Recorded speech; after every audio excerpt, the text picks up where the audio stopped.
first gen, so a lot of the things are new to me in a sense. So this is like a whole new process for myself, as for my family.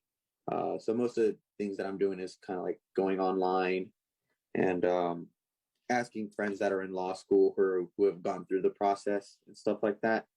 Right now, I guess kind of what I'm mostly focused on, specifically like studying the LSAT, is just trying to get like, I guess, master it. Normally, as you would say, it's like master each section, and making sure I feel comfortable and understand what I'm doing. And I think that's the process I've been doing to kind of like master it better. Yeah, I get, of course. Yeah, I mean, building the foundation from the beginning is incredibly important, and first gen certainly face some unique challenges. So I'm glad you've got the support now. I'm wondering, are there any particular challenges you're facing at the moment that I could support you on? I was kind of astonished at some of the results that I was getting with like me with not knowing that there were if I give me a moment, if there were like when they were like grouping in and out with voting bills, I got like about probably like about half of them right. So I was like, oh, I didn't know that's what that was called. And then once I knew it was called that and it was like a harder problem, I was like, oh, okay. I mean, kind of like I was kind of surprised. What I'm trying to get to is like, I was kind of surprised at the result I was getting with just like the limited knowledge that I had from like the beginning problems. Yeah, I totally get what you mean. The LSAT plays on so many common misconceptions that we're all prone to making. I made a lot of those same mistakes regarding games like that with grouping games, conditionality, and such. There's a lot to learn.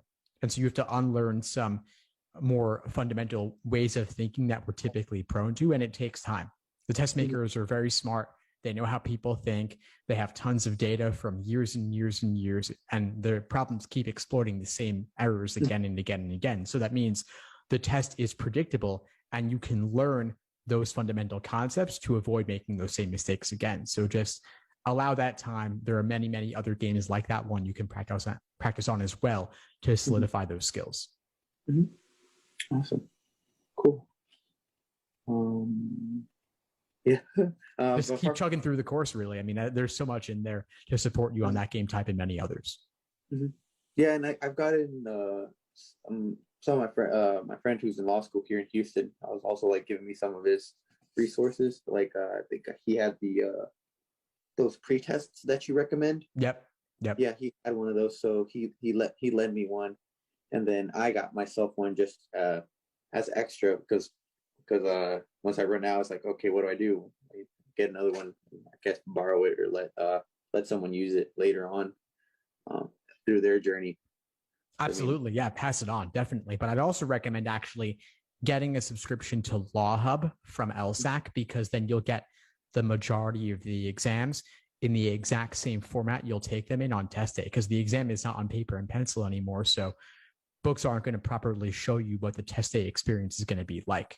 So I'd recommend getting the Law Hub subscription. It's $99 a year, and you get over 60 exams in that format you'll take it on test day. Oh, wow. So like 60, just like 60 exam, like, well, I guess like per exam, there's like how many questions? About 4 or 5? Well, there's 100 questions per exam, approximately 100 individual multiple choice questions. So one logic game might contain 5 or 6 questions typically. And so you're going to get more practice material than you could possibly use or need on a relatively short timeline, but it's plenty, and you want to have those available to you. It's for 99, right? $99 for an entire year of access. You get 2 exams for free, even if you don't pay for the subscription, but 2 exams is not enough. There's too much material that you need to learn, and you want to expose yourself to as much as possible. So I'd recommend typically taking 10 full-length timed exams before test day itself, but you also want to work on plenty of other exams to practice either untimed to learn the concepts, or as individual timed sections, or doing questions by type as well. Okay. Yeah, because like right now I'm still working through the logic game section. Yeah, because I mean my dad's a business owner, so I have to kind of like juggle helping family, but then also like this like law school and stuff like that. Yeah. When are you Yeah. taking the LSAT? Would you have a target test date in mind? Originally target test date was for April. So this Wednesday would have been the cutoff for the April test. But kind of like reflecting back on it and like just like new things that arise with the restaurant. And I was like, okay, maybe not realistically. And then I was like, I don't feel necessarily prepared for that date specifically. I feel like it's too short of a time. And if, I mean, it's possible, but that would mean like grind every day. And my schedule is too unpredictable to like necessarily go for like the April test. So I was like, maybe summer or fall is mostly what I'm looking for. That makes a lot of sense. Yeah, it's great that you're supporting your family. It can also mean that the LSAT takes a bit longer.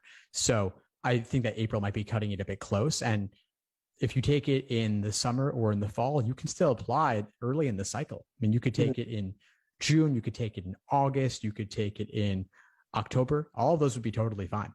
Mm-hmm. Yeah, so that's kind of like the projection I'm trying to think of.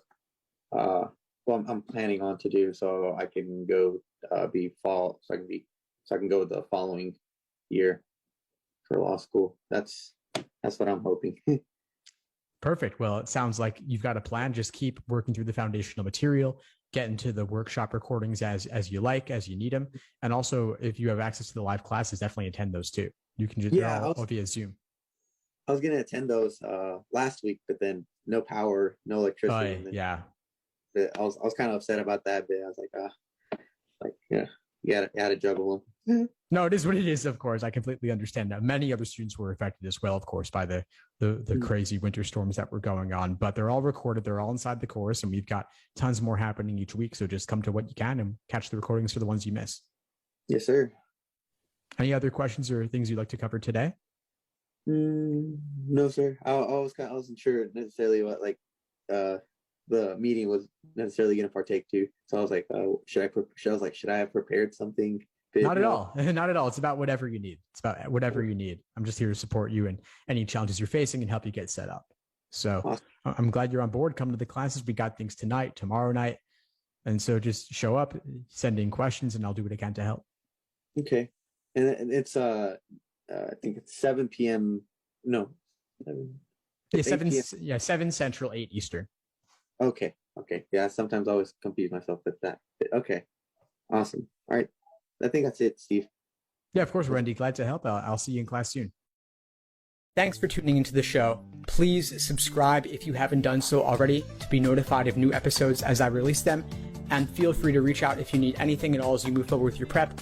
I'm happy to help however I can. In the meantime, I'll wish you all the best and take care.